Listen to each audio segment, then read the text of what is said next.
Road trip pero sa sementeryo? Mukbang pero sa haunted house? Kakasaka ba sa trip ng mga content creator na ito? Oh, grabe naman to! Chicharon? Ang mga mukbang challenge, patok na patok bilang content. Pero paano kung ang mukbang mo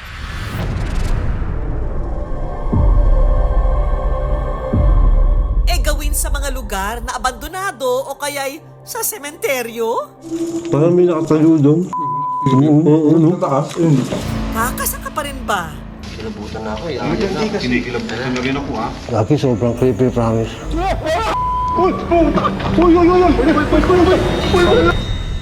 Nakilala ng good news dito sa Calamba, Laguna ang magkakaibigan sa likod ng mga mukbang video na ito.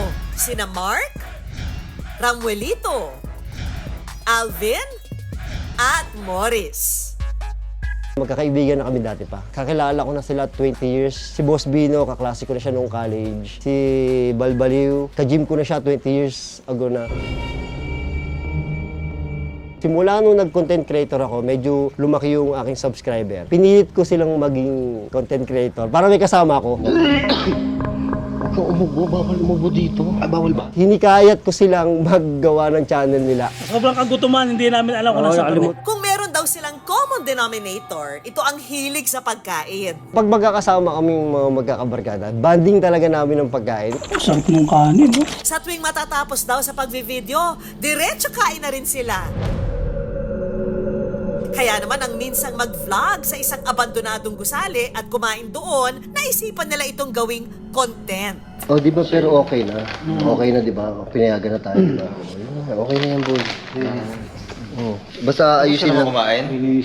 Boy, kayo muna. mo kumain. Nag-i-enjoy kami pero takot na takot kami. Ayun na naman, tumatakbo na naman kayo pa. Siguro tumataas yung adrenaline rush namin, nahanap namin.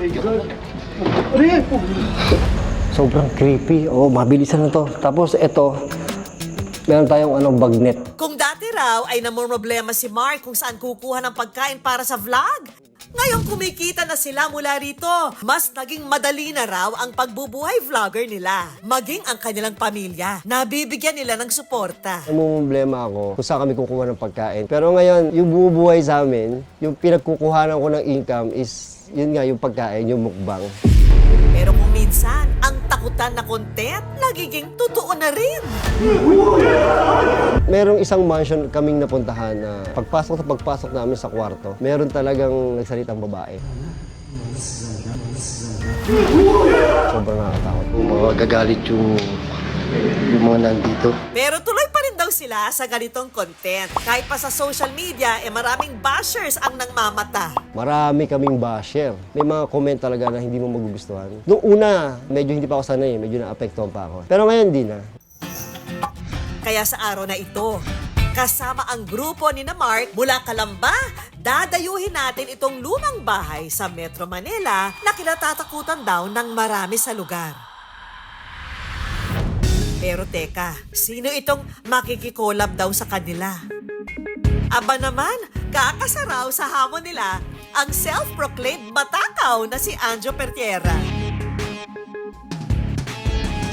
Mismong si Anjo, meron din daw mga personal encounter sa mga kwentong kababalaghan. Matatakotin lang ako in real life. Pero fan ako ng horror films. Dati nung college ako, nung player pa ako. At that time, yung teammate ko, yung girlfriend niya nabuntis. So pinagstay niya muna sa dorm for a while. So simula nung dumating yung girlfriend niya dun sa dorm, ang nangyari, merong black figure sa paanan ko lagi. So na-confirm ko to nung tinanong sa akin mismo nung babae na, "Kuya, nakikita mo ba yung anino sa may paanan mo?" Doon ako natakot na, totoo pala nakikita ko.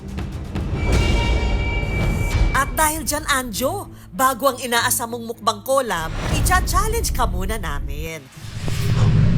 Okay, let's go. Papasukin mo ang lumang bahay na ito at itutour mo kami. Hindi ko ma-explain, may kakaiba ako nararamdaman na nakakapangilabot.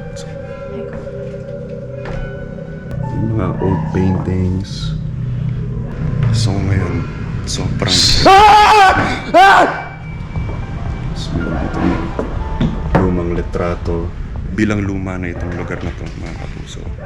Yung kada yapak mo, marinig mo yung creak o yung paggalaw. Ang hindi Hindi alam ni Anjo, may special guest pa siyang makakasama. So ito yung lumang parang lumang kwarto na. Parang lumang kwarto na. Ano yun? Ah! Ano yun? Ba't wag ganon? Uy! Huh. Grabe. Ayoko na. Uy, ano yun? Malamig naman dito. Pinagpapawisan ako sa takot.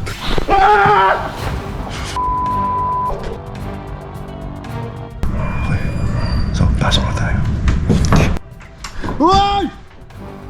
Uy! Buksan mo yung pinto!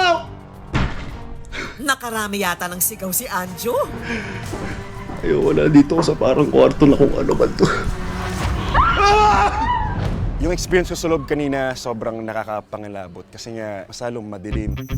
Siyempre, pagkatapos ka naming takutin at dahil na rin sa iyong pagkasa sa aming challenge, eto na ang inaasa mong collab, siyempre, dito pa rin.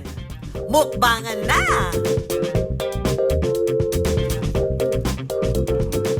Sino ang may pinakamaraming experiences na nakakatakot at kababalaghan? Ay, sila. Sa Clark Abandoned Hospital, may more dito. Habang nagmumukbang, bigla na lang... Yung parang cool pals. Bakit? Sumilip? Puti, parang gumanon. Pero bigla na lang daw itong nawala. Ay, labas pala to. Sa sarap ng kainan at kwentuhan, ang ating mga challenger, nawala na yata ang takot sa katawan. Kamusta naman ang experience? Ako, siyempre bago sa akin Boss Rino. Nakakapanibago sa pakiramdam, mas lalo yung gantong setting. Kasi ako may ligaw kumain. Pero dito, iba yung pakiramdam Makapanindig balahibo man ang mga content ng magkakaibigan, ang mahalaga raw, katakot-takot na pagmamahal naman ang nakukuha nila mula sa isa't isa at sa kanilang mga taga-suporta.